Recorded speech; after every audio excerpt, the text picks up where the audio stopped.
How Buzzard got his feathers. A long time ago, the birds had no clothing.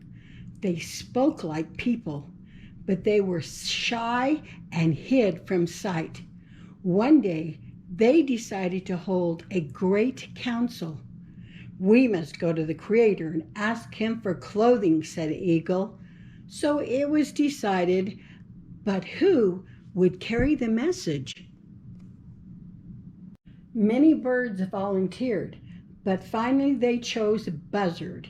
He could fly great distances because of his long wings, and he could soar higher than any of the other birds, and so come easily to the sun place where Creator lived. All of the birds sent their prayers up to the Creator, and then Buzzard set out on his way. It was a long journey. Buzzard flew and flew. He ate the food he had carried with him, and still he was far from the place of the Creator. He became hungry, so hungry that he stopped and ate some dead fish washed up on the shore below him. They were rotten and smelled, but his hunger was great, and he did not notice. He continued on his way.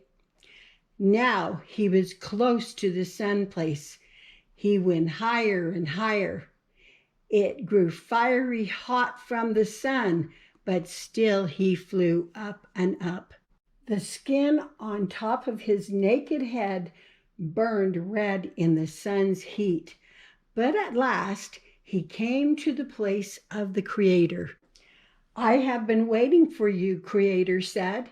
"Because I have heard the prayers of the birds, I will give you clothes made of fine feathers to take back." Then he showed Buzzard the clothing he had prepared. It was fine indeed.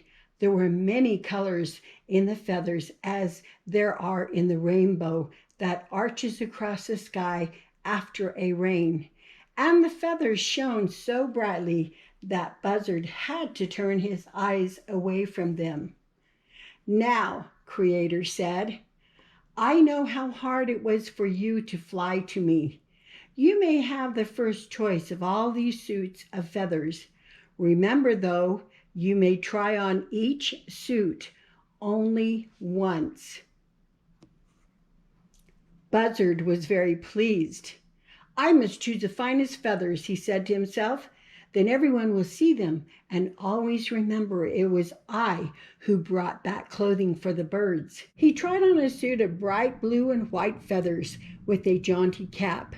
"No," he said, taking it off, "not bright enough."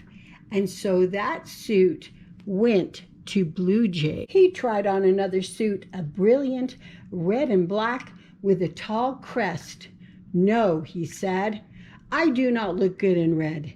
And so that suit went to Cardinal. He tried on another suit of gray and black with a scarlet vest. Again, he was not satisfied, and that suit went to Robin. He put on a suit as yellow as the sun with handsome dark markings.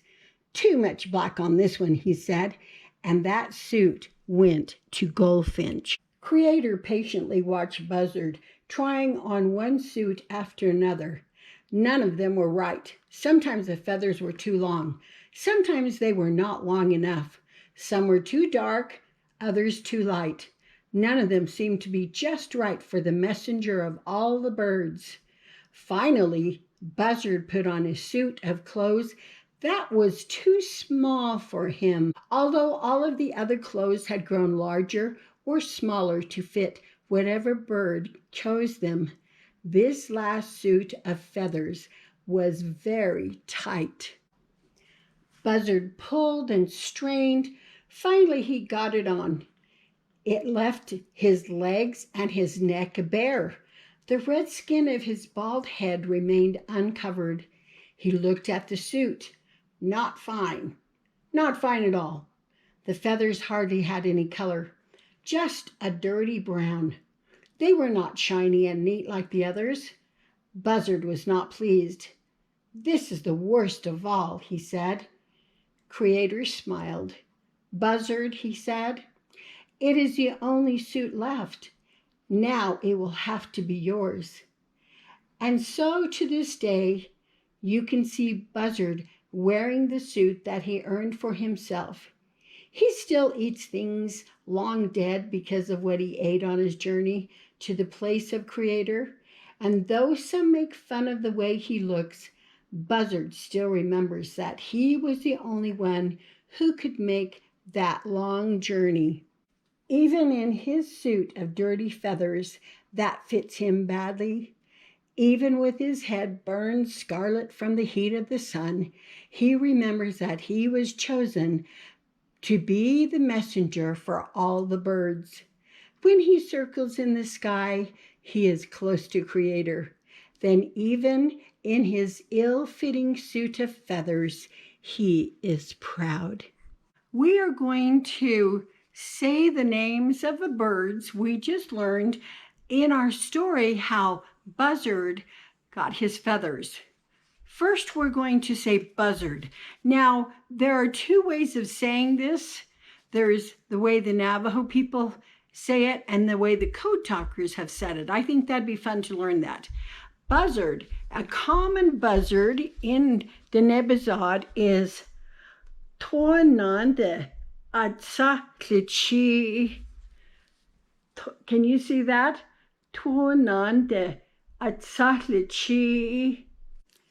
The way the code talkers say this is Jesho. This means bomber when the code talkers use this as a code. You say eagle, okay? Eagle, Atsa. Blue jay, Georgia. Okay, I hope you can see these. Blue jay, Georgia. Cardinal. Taya nicht osche. Taya nicht osche. Robin. Tie hachi. Tie hachi. Finch. This is a big one. Tonane de Cirilzoi do Jeniche do Beke. Boy, that's a big one. Let's say it again. Finch. Toanan de Cirilzoi do Jeniche do Beke. That's a big one. Yellow finch. The Creator Dodad Sahi, that's referred to Christ, who is the Creator. Remember, the holy ones consist of God, Jesus Christ, and the Holy Ghost. So you see, these are the words that, some of them are hard to say, some of them are not. But I hope you try to remember these words in Navajo. And the story was so fun, how Buzzard got his feathers. The stories that we were told when we were in the Hogan. In the wintertime, there was a lot of snow, and so we were indoors. And I just thought you would be able to listen to these stories, and they're really funny in Dine Bizaad. So that is it. Snip, snap, snap, my story's out. Hagone. I'll see you again soon.